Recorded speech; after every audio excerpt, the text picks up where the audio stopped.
here today to talk about why we need to celebrate cognitive diversity. So I'm going to start with a couple of spoilers. So I'm not going to say that we need diversity because it's good for humanity, because it's in our values, because I have found out that many people don't have the same values, so it's not like the best way to justify it. I'm also not going to say that the best teams are diverse teams. Why? Because in the end, for example, next week, I have to get my home painted, the walls, and I really don't care if the people who are going to paint the walls are going to be gender diverse or ethnic diverse. I don't care, I just want to paint, they're all fun. So I don't think we have to have the conversation of like, yeah, diverse teams are the best teams. Are not always the case, and I'm going to explain why.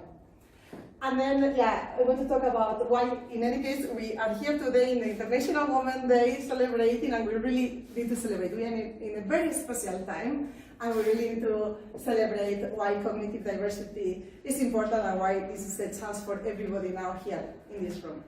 So my name is Nadia Orduña. I work in Vodafone. I manage a team in analytics and digital integration. I'm also part of the Women in Big Data organization, which I will talk a bit more about it later. I am originally Spanish, if you didn't realize it. And I came to Germany in 2011. So when I remember the first days when I was here, I was invited to a friend's place for dinner. And then I was going there, and then everybody was taking out their shoes and putting it on the table. And I was thinking, oh my God, do I have to take out my shoes? Do I want to see the socks of all these people? Do I really want that all these people see the socks? I was really feeling totally uncomfortable. I was feeling my friends back home everybody there in the living room in socks. And people no, I can't believe it. So it was like this in 2011. But now, if you go to my place, now you will see that. This is actually from my own place. All the shoes there. And when some friends of mine, from Spain, they come to visit me and I see them walking with their shoes in my living room, I'm like, can you take out your shoes, please, like this? So I have really changed my life after experiencing here some experiences in Germany. I also want to share with you another part. I'm still shocked. I go to the saunas here, and when you go in a skiing trip, and men and women together, they said, let's now get all naked, go to the sauna. I'm not ready for it. I'm always saying no, I don't feel like doing it today or tomorrow, or next year, don't. No, this is for me too cultural, and this didn't change for me. So what is the point here? What I believe is in the end, we all have here a book. We all have a book which we consult to make sense of the world and decide what we want to do, or what are our decisions, or to get our ideas. So I have my book, and in my book I've been writing stories thanks to all my experiences and how I see the world. So in the beginning I was in my book it said don't take out your shoes when you go into somebody's place, and now it actually says take out the shoes. In this book, the content of this book is influenced by my experiences, but also by my gender. As a woman, I have lived different things than as a man, or from my studies. Neurological differences like sexual orientation, ethnicity, each of us is unique, and we have lived different experiences. And with that, we have been all of us writing a book which we consult to make sense of the world. And this is what cognitive diversity is about. We have different experience, we have different way of understanding the world, and this is the way that we make new ideas. So, talking about ideas, I wrote you something here. I wrote this is because I will tell you, I was doing some activities this weekend. So, ideas, what can we do with this?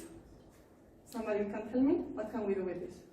There's lots of Easter things you can do with this. I've seen my son make, he cuts it up and they're little ducks. Okay, ducks. Yeah, you just cut and the top is the duck head and okay. You put a little beak on it and it holds the egg.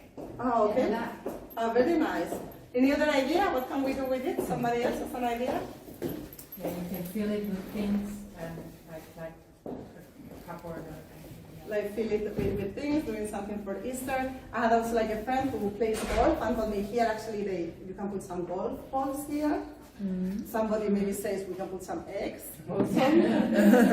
Actually this weekend I was also because I have I have small kids, we were doing a crocodile and a fox. These were the eyes, we were doing that game. So I mean, I have seen also like on the internet, some people put some earth and then they grow some small plants.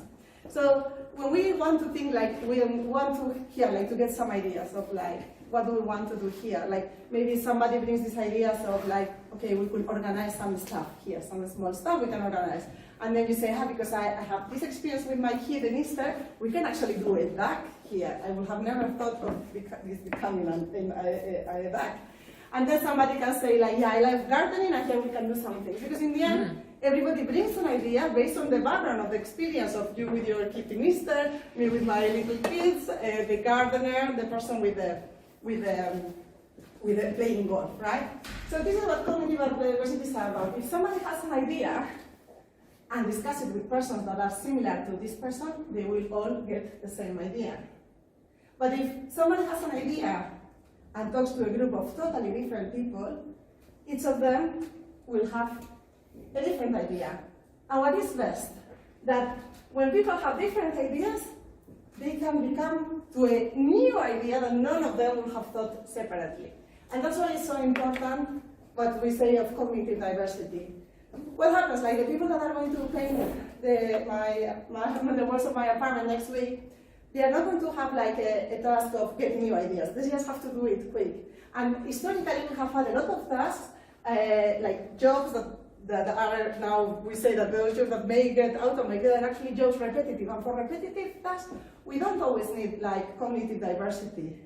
Sometimes in these discussions of diversity, I hear that the people say, oh, these women, gender, they are always talking, and there are not so many women in leadership positions. And that's exactly where we need the cognitive diversity, because this is where it's coming, the ideas. And I hear sometimes like, they don't fight for other positions that are not in the leadership, but maybe because those automated, they don't need that. And that's what all the points that I was saying in the beginning, like cognitive diversity is very much needed in teams where you need more ideas and to get to new ideas and get creative. It also has like a lot of benefits. So, well, the first benefit, as we said, we can get like new and more ideas. Another example is like, I come from this background of data, but I think it's like sometimes we see our data and we can actually interpret it in very different ways. One example is,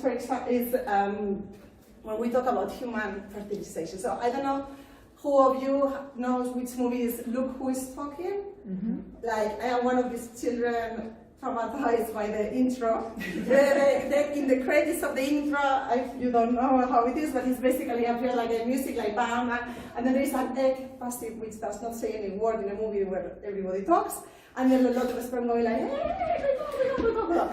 And then that I thought, okay, that is how it happened. And that's what it was thought that it would happen during many years. Like scientific, mainly men, were looking through their Googles what is happening, and they made like a kind of fairy tale story around it, like goes conquers the egg. While there were more diverse teams in the recent years, they realized actually it's the egg the one which chooses which sperm wants. So, and this was like something like scientific interpreted differently in a cognitive diverse team. Another benefit is that you get to faster decisions because you have different views. So an example here is when YouTube started like uploading videos, there was like the product management people, and they were saying 10% of the people upload the video upside down. What can we do to educate these people? So they were having like discussions. How do we do with this 10% of people that don't know how to upload the phone? But actually, it was not that 10% of the people did not upload the phone. And when somebody went to that meeting and somebody was left-handed, said, hey, I don't upload it like the right-handed, the horizontal videos, they do like this. Left-handed, we do it like this. So it's not that somebody is doing it wrong. It's that you just didn't take into account this percentage of the population. And if you would have like a cognitive diverse team, when you are like talking about the product with the hand, you should also include people that are left-handed. And then in the end, it helps to collaborate, and it gives like more ideas, and it's all more inclusive. So that's why I said I don't think we need to justify diversity because the value is like it's better for humanity. It's because it's really proven that it brings a lot of benefits. And we need people who think differently in this world to get to the best ideas and then also to the best business outcomes. But what is happening? That is not always like this, right? I'm going to be in some data because I always think like data has a better idea. So what happens? Gender diverse companies are likely to outperform like 15% more, which is very good. But for example, we got some information that in US, that the women that are like in data is only like 26%. So the vast majority is men working with data. Also, this statistics says that 40 are only like the only woman in the room, the only woman in the meeting. So it's something that really is like we are still like a minority there. And then I like this statistic because I see that the companies can even outperform more when we have ethnic and cultural diversity, than 33% more than similar other companies. We are now in a time where we are getting more and more, we want to be more data-driven and artificial intelligence-driven. Artificial intelligence as a concept, it's been there for many years. It's a concept from the 50s or from the 60s. What has changed now is that there is more data than ever. So from all this data, and we have also the technology to process this data, we can get better decisions, we can forecast what our customer wants, we can forecast like how our company is going to perform, we can take decisions around it, which is very exciting because like more data, we feel like we can predict and we can know it better. But this also has a lot of, it can get dangerous because the more data you have, like the data is good and the algorithms are good, the robots are good, but it can be as biased as the data is biased. So we need that the data is not biased, and for that we need teams that are like working in this area, and they are like cognitive diverse, because it can go very wrong. I want to give here some examples of what could actually go wrong. So, and these are all from the news. So Amazon created an algorithm that an AI recruiting tool, which actually showed bias against women. So they fed the recruiting tool with CVs of an engineer position, and the machine learned very few women have this position. So when was coming a CV of a woman was like getting less points than other CV. Yes, I mean the algorithm was learning from the data, but nobody in the team thought, okay, there could be a bias here. Let's teach differently, or let's take out this part of the gender. So in the end, it made a bias algorithm. Another example. Google Photos, like some years ago, were tagging African Americans as gorillas for facial recognition software. Was Google Photos algorithm racist? No, what happens when they have told them this is a picture of a person, they have only put photos with the same color of the skin. So then they couldn't recognize when somebody had a different color of the skin. Why is that? And if Google didn't test it out with the right pictures. Another example, this is quite, I read it like in November last year, like Apple credit card was accused of gender bias. I don't know if you heard about it, but somebody was tweeting like, me and my wife, we started with this Apple card, and then why do I get 20 times more credit than my wife? So the Apple was already giving more credit to men than to women. So these are just examples of Amazon, Google, Apple, so like very big names. Very digital names, and it has happened. So imagine what can happen to many of other companies and many of other teams. It's really like it can get a problem, and it, like in the artificial intelligence gone wrong can only exacerbate inequalities. So what we have to do? Well, as I said in the beginning, we are here to celebrate. Why we have like good news. I mean, I picture you what can go wrong, but actually, I have here good news for you. The good news is that, I mean, it's more and more recognized. Like, we need, like, different people, and that's an opportunity for all of us here in the room. And there are more and more careers in data. So, here are, like, some examples. So, they have emerged new careers, like, which could be, like, from HR, from finance, of course, data engineering, analytics manager, marketing specialist. This means that there are like a lot of new opportunities for people from different backgrounds. So it doesn't mean, I don't know here, how many people are here engineers? Okay, one person. Two person. Okay. How many are like have background, I don't know, in marketing? Marketing? Okay, marketing a bit more in HR, business. So I mean, before like you would say like, okay, this new data world has only opportunities for engineers who are like data scientists. Good luck for them. But what happens for us? I'm not going to now study a new career for this. But the good thing is that there are a lot of opportunities for people with different backgrounds. There are new positions. There is a lot of training available online, so you don't need to go to the university again, and there are many ways to learn like how to get an opportunity here. What we do in Women in Big Data, Women in Big Data is an organization, industry-driven, like the co-founders were one person from SAP, one person from Intel, and then it has spread over the world. They started in Silicon Valley, and now we have like, I think 15,000 members worldwide.